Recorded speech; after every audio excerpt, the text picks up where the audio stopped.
It's just part of the Japanese tour. Have you been doing songs for the first album back in the States? Not really. We didn't, being that we haven't had a lot of correspondence from the Japanese, we weren't really sure what to play. You know, with 12 albums, what do you play? Well, we thought that a lot of people that came to the Budokan show would be people that saw us 10 years ago. So we should play some old stuff. And we played 6 songs from the new album, too. Right. But we did 2 songs from the first, Speak Now or Forever Hold Your Peace and Hot Love.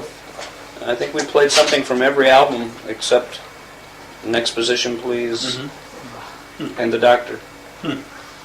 21 or 22 songs. Yeah, I got the list right in front of me. Uh-oh. All right, 21, okay. I know. Yeah, well, it did seem to him that a lot of probably the older fans were there at the show last night. How did it feel to be performing back here once again? Well, it was great to be back, of course. We don't exactly, you know, people, well, what did you think about the show? Well, I don't know. I don't see any. The only time I've ever been at Budokan is when we played there, so I don't know what it's like for anybody else. It seemed good. I wish the Budokan weren't the Budokan was our first show here. I wish we could have, you know, used our sound and our lights and writing the set and tried it in a few other cities before we come to the biggest one. But yesterday was our first show to play, so it was like, I hope it was good. I know it could have been better, but it was good. To him, that songs like Clock Strikes 10 and I Want You to Want Me went over a lot bigger than the more recent stuff like The Flame and Don't Be Cruel. Is that what you expected? Yeah, sort of, yeah. Is that the case elsewhere as well? Well, no, in the States right now, Don't Be Cruel, and Don't Be Cruel was the #1 video in America, and it was also #4 in Billboard, and The Flame was #1. Yeah. So, I mean, the old songs, I Want You to Want Me and Surrender, still go over really good in the Stays and Dream Police.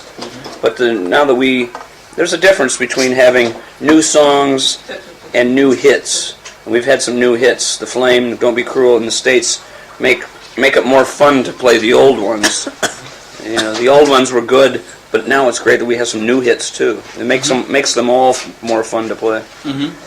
Yep. Does it? Do you feel like mixed feelings having the old stuff go over bigger than the new stuff? Like saying, well, you know, we're not an oldies band, folks. You know, we're here and now. We're still. Well, yes and no. You wish the new stuff would go over. You hope the old stuff goes over just the way it does. That goes over just fine.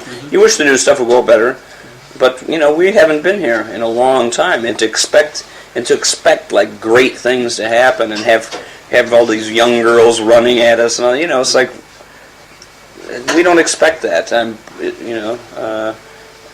Having the success we're having is just good. Just to be able to, we're back here and sell 8,500 seats to Budokan. I think it's like, whoa. Last year we couldn't have done that. This year we're lucky that we did. It's a lot of hard work, but we're lucky, and we kept playing. You know, Yuichi knows that. You know, we didn't stop. We didn't stop the last time we were here. We just haven't been here, and we just didn't have the chart success that we like. So we're grateful for anything we have. You know, we always wish it could be more, but you know. Even want to know when you didn't quite have the chart success there in those several years in the middle. Why didn't you come to Japan at all during that time? Nobody asked us. そうなの本当に。 No promoter. That's Udo. what you said maybe too. I remember as well. Well, yeah, nobody asked us. You know, it's not us. Sure, we'd like to go, but you know, the promoters didn't want us, or at least they didn't ask, and I didn't have enough money in my pocket to come over by myself. なるほどね。もう日本で受けてるチップトリップ。 The Budokan album sort of lit the fuse for the world success. Did you ever get fed up with all the associations with being a Budokan band? It was like, oh yeah, Cheap Well, the band that's big in Japan. Yeah. Almost like a cliche, I suppose. Yeah, I mean, you know, through the years, even to this day, people say, oh, you know, Cheap Trick of Budokan. I understand why people got tired of us. It was like, that was the only news we had. You know, it's like, you guys are big in Japan, aren't you? I mean, they still say that. Well, we haven't been there in 8 years. He said, why didn't you show up? Well, nobody asked us if we're that big. But it was when that first tour where we sold out the Budokan twice, and it was like a big in the United States at that time, because not that many people came to Japan for touring that you really read about. It was like it's almost like Cheap Trick went to the moon, you know. And really, so you're the band that's popular on the moon. You're the band that's popular at Tokyo, Budokan. Everybody knows it, and I know other people, Bob Dylan and other people have had Budokan records, but if you mention Budokan in the United States, everybody thinks Cheap Trick to this day. I think you built the place. Yeah, I think so. Man. Cheap Trick Budokan. Yeah, it's Cheap Trick's Budokan. It's our Budokan, right? Doesn't belong to the emperor. It's ours. But I mean, was that a burden to you guys, you think? Yeah, because every time, it was like we'd go to do a radio interview or go do TV. What's new in Japan? Hey, how's Japan? How's the Budokan? I don't know. I have no idea. But at least they had something to talk about. Some bands, at least we had that to talk about. Some bands don't have anything to talk about. We're very proud of it, but yeah, it got to be like a cliche or a joke. Gee, can't we talk about our music? No, how's the Budokan? Yikes. I told you, Nihonde, looking back in retrospect, I mean now, what do you think it was that helped put you over the top in Japan at that time? Well, I think if you look at, I didn't know it at the time, but I mean, I don't know if it's in here at all. Probably not. No, in America or in Japan, it's like they used to have the what are the different monsters and who ate Tokyo and the giant turtle. Like comic books? Comic books, and I think we sort of had a comic book look, It's like, and we had some hit singles over here. Whether it was through Uichi or Clock Strikes 10 was a hit here, I believe, and a few songs. I Want You to Want Me was a hit here. Where in the United States it wasn't, and so like we had a look that we didn't look like, almost like every band still looks today. I mean, look at Rat and look at Kingdom Come, and you look at Syrup. You look at all of them; they all look the same, and we did, look at this. We look older in the picture, but we still look the same. It's like, I think we were different enough where the Japanese picked up on it earlier than anybody else did, and they happened to like our music. Like we're still back here not because of how we look. We're here because of the music, which is the way it should be. But initially, I think they got the look, and then they liked the music too. And it's like, it's something just a bit different. We don't look like we're in Deep Purple or Ritchie Blackmore, or we look like Cheap Trick, and there was no other Cheap Trick, and to this day there's no other Cheap Trick. I don't say that we're that so unbelievable, but we're not the same as every other band, I guess. You tell me. No, I'm just guessing. No, so that's why I was asking you. Oh, my answer is right then. じゃあ俺の方が正解だね。そうですね。本人は。The Flame is somebody else's song, right? Somebody else wrote it. It used to be somebody else's song. Used to be somebody Now else's. it's our song. You have mixed feelings about it? I mean, it seems kind of ironic to him that after spending so many years writing your own material, that the big comeback track should be The Flame, and also Don't Be Cruel for that matter. When I get asked, do you wish you would have written that? Yes. I wish I would have written it. But did you write it? No. All right. Are you happy that it went to number one? Yes.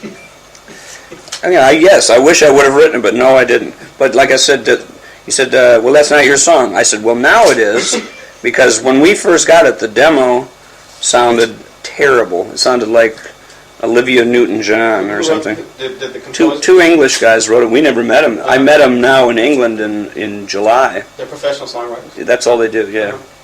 And but now it's our song, Now there's a German single out, The Flame. Was that right? It's done all in German, but they copied us now. I mean, they didn't copy the demo that we heard. And if you listen to it, it sounds like Cheap Trick. It does, yeah. I would have thought that you had written that song. Well, unless you bring it up, nobody would know.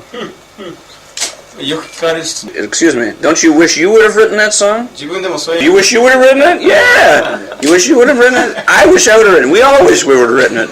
Somebody else wrote it, but we did it, so it's our song. 誰だって書きたいもんだ。すいません.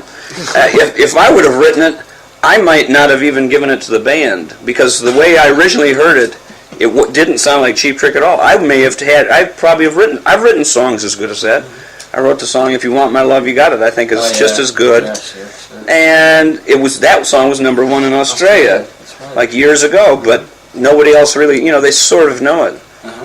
So I know I'm capable. I wrote the song "Voices," which I got some requests last night. Oh, could you do the song "Voices"? Mm-hmm. So we know we're capable of writing number one songs, but this one went number one for us. So yes, we like it a lot. Mm-hmm. But I know we're capable of writing them ourselves. Mm-hmm.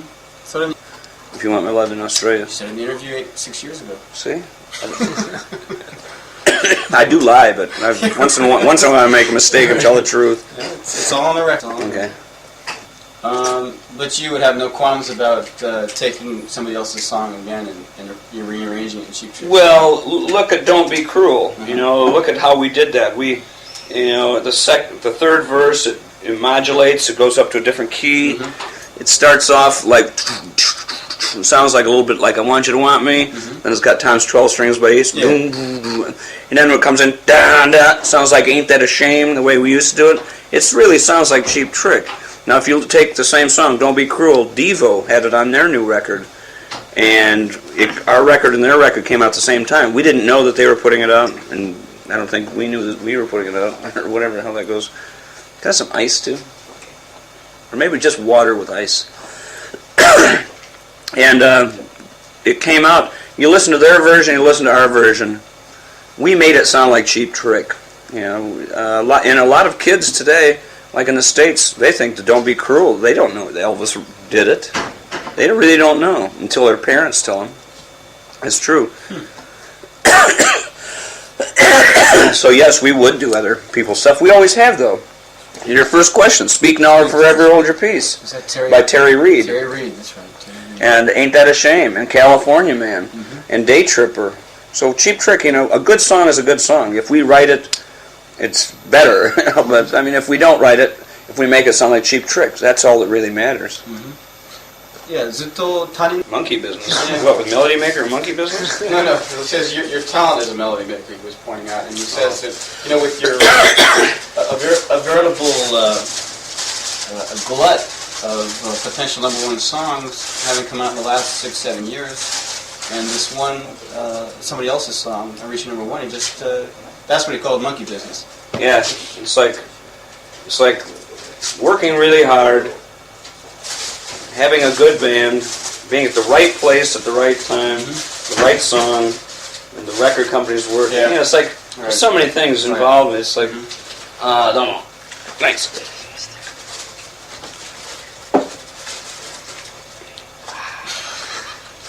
I've been talking all day. Last night my throat was killing me on stage. He's got the dreaded cough. Everybody's got it. Yeah, it does. It was terrible. Yeah, so do you recall when he went over there to Canada with you when you were opening for Kiss? 1977 in July and August. Oh, you don't remember that? No, I forgot. In 僕も一緒に行っ Canada. たの覚えてるか So do you recall going into a fit on the bus about how Kiss was lowering your volume without your permission? Mm-hmm. そこが Limiters. They're called limiters, and they brought our volume down because we were doing well on that tour. I mean, we Domo arigato to Kiss very much, but and I still like them to this day. But they gave us a very good break. It was very good for us, but at the same time, they really didn't have so much to worry about that they should stop us from doing anything. No, I guess Their they show did. should have been good enough where they don't have to lower our volume. Well, I guess it wasn't. Okay. What city was that? オタワかな Ottawa. Okay.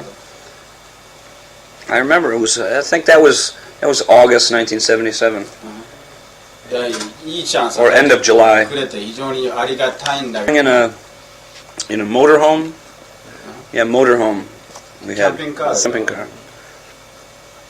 で、And it's quite amazing how you guys were able to carry on after achieving, a taste of major success and then kind of, well, losing it. You just kept going though. What kept you going? Well, we started to play music. Started the band to play music. And then after that, we wanted to get a record deal. We got a record deal, and we still just wanted to play music. We didn't know we were going to be big at Budokan. We didn't know we were going to do this or do that. So when being a musician, it's like a roller coaster. Sometimes some people have just had up. A lot of bands, if you think, say like the bands that came out in 1980 or stuff like that, it's like they're big, and then you've never heard of them since then. It's like, well, we just kept playing. We're musicians. If we feel lucky that we get to play, and we're not like these spoiled rock stars that come over here. We like to play music. That's all we like to do, whether we get paid to do it or not. It's nicer to get paid, I agree, and it's nicer to have all that success. But when Cheap Trick got together, we got together for the long term. We didn't get together for 2 records or 3 records, and if we don't make it, we'll break up. Or even, the new bands, they all have tattoos. This band, that band breaks up. Ooh, you got to sand your arm off and get something else put on. We got together for the long term, and like I say, if you look at our tour books from 12 years ago, we look older, but I think we had a style and we stuck with it, and that's all we wanted to do. And we were as shocked about having success in 1979 as we are having success in 1988. It's like, we like it, it's good, but if we didn't have it, we still would have made more records. We never have stopped. We don't want to stop. It's really, we feel, to me, success is doing what you like and doing it well. That's not money success. That's success because this is what I want to do. All my life, I wanted to be a songwriter and play in a band. That's it. It seems so silly and so simple, but that's true. Mm-hmm. I had no desire. It wasn't to make big money or have a big car. That stuff is good. I like all that stuff, but it's like, if we didn't have it, which we didn't have for years, we were broke. So broke, it's unbelievable. But we were still playing good music. That's all that really mattered. That's why we got together.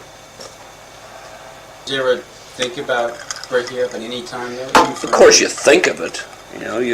It's like having a fight with your wife. Should I divorce her? Well, no, you don't divorce over one fight. You don't give up a band because one record doesn't do well. And you think about stuff, but it's like, why? It wasn't like we weren't playing for anybody. We were still playing. Maybe our audiences dropped and the size of them dropped, but we still, we still played well together. It wasn't like we were a bad band that had some success and stuck together for no reason. We were a good band that had some success. Then we had some bad luck, but it was still a good band. So, I think. One thing he's always admired about the band is the musical integrity. You've never really. No, we've had some very bad songs too. Well, like what? Oh, we did some bad ones for some movies, some movie soundtracks. Oh yeah. Oh, Up the Creek, which is terrible. We had some real dog shit. Some dog shit, Yeah. We've had some bad ones, but there have been a couple of pieces of feces along the way. Yes, but overall, I'm pretty proud of most of the things we've done. Well, that's what he's pointing out on the albums, though. That's all, you've always maintained this integrity. You've never really tried to get funky just because dance music is selling or do anything like that. 質問なんだった？だからシンセサイザー入れてみたりとかね、そういう風に。Yuichi, too bad you don't buy more records. まあね、多少変化はあったりしろ、基本的な方向性は変わってないじゃない。そう質問は。だからいろいろなんかもっと自分たちの音楽的な方向性を変えてみようとか思わなかったのかな。So were there actually changes along the way there? Did you actually bow to the times? Not that I know of. I mean, if somebody asks us for a certain song, for a certain movie, well, we really couldn't make the movie much better by our song. Mm-hmm. So we had some bad songs in bad movies. Mm-hmm. But the only time I remember on the album, Next Position Please, which Todd Rundgren did. We had them, they came up and they wanted this one song called Dancing the Night Away, which was a song by the Motors that they wanted us to do, and Todd hated it and we hated it. Who wanted you to do it? The record company people. Is that right? It was all the people that are fired since then. Is that right? From New York, and they came in and heard a demo with no vocals on it, and we said, "Oh, see, you like it? Oh yeah, it's very good." And it wasn't on there, and when we finished the record, we gave them the record, and they said, "No, we want that song." So they made us go back in and do that, and they also made us do one that sounded sort of like "I Want You to Want Me," which was called "You Say Jump." Oh yeah, yeah. And we didn't want that on the record either. Right. That's a great tune. Well, I wrote that one, but the other one who didn't, and. It was like, so yeah, once in a while we got talked into doing a few things, but yeah, see, they'd left that off. It's not on there. Next Position Please was right in here. Right. They even left it. It's not even in the picture. Overall, I think, like, there's some bad songs, a few bad songs, but overall, I agree. I mean, there were some really great songs on this one, on One, and on this one. Yeah, Doctor, I don't know. Doctor was a little strange record. Take Me to the Top is one of my favorite ones. Yeah. And there was a song on Next Position Please called Why Oh Why Oh Why. That was a great song. And Van Halen, that this Why Can't This Be Love? If you listen to how the syllables go, I know they listened to it and took it. And there's a song on this album. Is I'm trying to think. It's the melody was taken. U2 stole it from us. From what's Standing on the Edge. I can't even think of the song now. But they did take it because we were in England doing it at the time, and they weren't big at the time. And this time, there was a song called "This Time Around." It's different this time around. Oh yeah, right. Da da da da da da da da da da. If you hear it's like whoa. And they had heard our songs then, and I can say it to you. It doesn't make any difference. But when we steal from people, we hide it. Now they steal from people, and nobody else knows it, but I sure remember it. If you listen to how the syllables and how phonetically "Why Oh Why Oh Why" goes, listen to that Van Halen song, and listen to that "With or Without You," U2 on the This Time Around on that record. I know that stuff because I know music. I know basically every song. I know every song I did, and I know songs that everybody did, and I can tell. And Robert Plant also did that. We had a song in a movie soundtrack. It was called "Rock and Rule." Not many people knew that was a Canadian thing, and we had this song. It was called "I Hate You," and it was all in animation. But then Robert Plant used the part.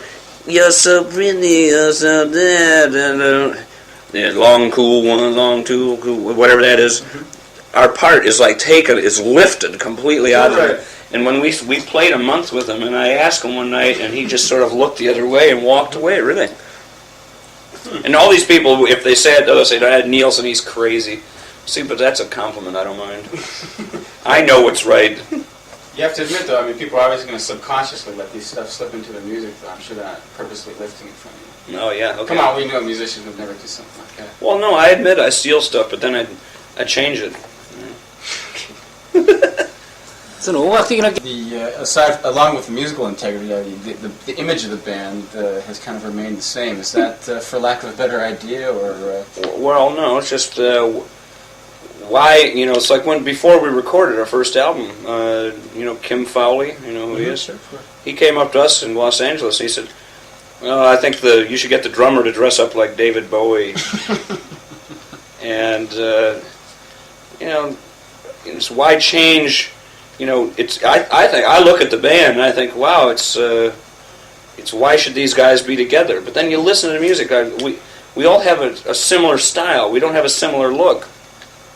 And a lot of bands, like if they'll have different styles, well, they feel they have to have this image, so they make up an image where everybody dresses the same and does, it's like, why do that? We're individuals alone. We can be individuals in a band. We don't all have to wear the same leather and the same tattoos and all that stuff. That to me, I'm in a band for musical reasons, not that other stuff. And that other stuff, yeah, we capitalize on it, of course, and we try to make fun of it. But at the same time, it's like our music is all that really matters. All the other stuff is interesting. You know? I like it too. That's why I wish they still made albums. Because I always like to look at the pictures and look at the things and read about it and stuff like that. But Bunny's not fat and smokes cigarettes because we make him do that. He was smoking cigarettes and was fat before we started. It's like, but listen to him play the drums. That's all that's important. God, my throat's killing me. It's like you guys saying, well, people used to say, well, Robin Zander, he's a good-looking lead singer. Well, yeah, but listen to his voice. You look at Bon Jovi. All right, well, Bon Jovi sells more records than Cheap Trick. Yeah, but Bon Jovi's voice is 1/100th as good as Robin's. Does that mean Bon Jovi's better? No, he's sold more records. I think Robin's got a 1,000 times better voice. Where do I draw the line there on that thing? Bruce Springsteen's got a crappy voice. I think he's overrated. That's my opinion, though. So there's millions of people that sure don't agree with that, But there you go. I mean, some of the stuff I do like, but I think he's overrated. I think U2's overrated. That's true. I think those are my opinions. I mean, I might like some of the guys personally, but like I'm friends with the guys in Motley Crue, but that doesn't mean I love their music. Please, people don't ask us certain things. The last time we came to Japan was 1980. It was August 15th, 1980. I remember exactly because August 11th we played in Montreal, Canada, and August 12th, Bunny and I flew to New York and played with John Lennon and Yoko Ono on the Double Fantasy record. Okay, and then they took our stuff off because they thought it was too heavy, and Andy Newmark copied Bunny's drum licks, and Earl Slick copied my guitar licks, and then in the meantime, we got no press about it, and people said, oh, you must have been lying because you're not on the record. Well, no, we were. And then in this past spring in Musician magazine, finally, Elliot Mintz, the article came out, and then we're also in that Albert, whatever his name is, Albert Goldman's book. I mean, mentions our names in there. Finally, after 8 years, it's like, well, why didn't you say stuff about that? Well, because we felt so stupid, like people thought we were lying about it. And now finally, people say, well, when's it coming out? Well, it's not our record, so maybe someday it will. So, about the musical integrity, yeah. We were asked by some of the best people to play with them, and then if we brag about it, it sounds like we're trying to be showboats, and we're not. We're just musicians. And with cost. He's always been under the impression that Tom left because his wife sort of led him astray. Is that an accurate assumption? What should the record show? Sorry, couldn't hear it. What should the record show here? Let's put it this way, Rick. Just nod or shake your head. Well, it's like... Don't try to get out by coughing. The way I see it, it's like we're four brothers. We're all different. And three of us decide to stay and do one job, and one guy goes off to college. When he comes back from college, we're all happy to see him. Okay. Wait, can I have a handkerchief, please? I moved to tears. That's wonderful. So we're still friends, and what he did at college, I never really asked, but it's like things that happen. I mean, it's like when you talk about, well, why are you still back here, or the destiny of the band and all that kind of stuff. It's just like, wow, it's just, we didn't plan anything. It just sort of worked. Gee, if we could have done it quicker, or done it sooner, boy, we'd look a lot smarter, wouldn't we? そういう Was there any- You should ask him. Don't ask me. If I could lie about it, and if I know he'd lie about it. But this is a question for the other three brothers. Were any of the other three brothers emotionally upset over his departure at all? Did it cause any friction upon when he returned? No. Not at all. With one of the brothers looking on here in town. No, Robin and I stayed. What are you talking about? Harpo? There's a fable about how one of Harpo, Zeppo. Right, exactly. Zeppo went off to college and left Harpo and Yeah, I can Groucho. and Fatso. So what happened? I said, I don't know. I thought he was a baseball player. I'm giving mine to Finn, so some female dog. Hang on to that one. All right. 全然ないと。 When the band wasn't as selling as well, like I said, when you're going through your lowest stage, put it that way. What was the worst thing that happened at that time? The worst thing that happened? The heaviest experience. Nothing happened. That's the worst thing that happened. Was there any one experience where you just I thought, man? And Wilson came and played the carnival game. That was the heaviest experience. Now, what was the worst experience? I don't know. Just making records that the day we'd put them out, the record company would come and say to us, "Well, I think the next record is the one."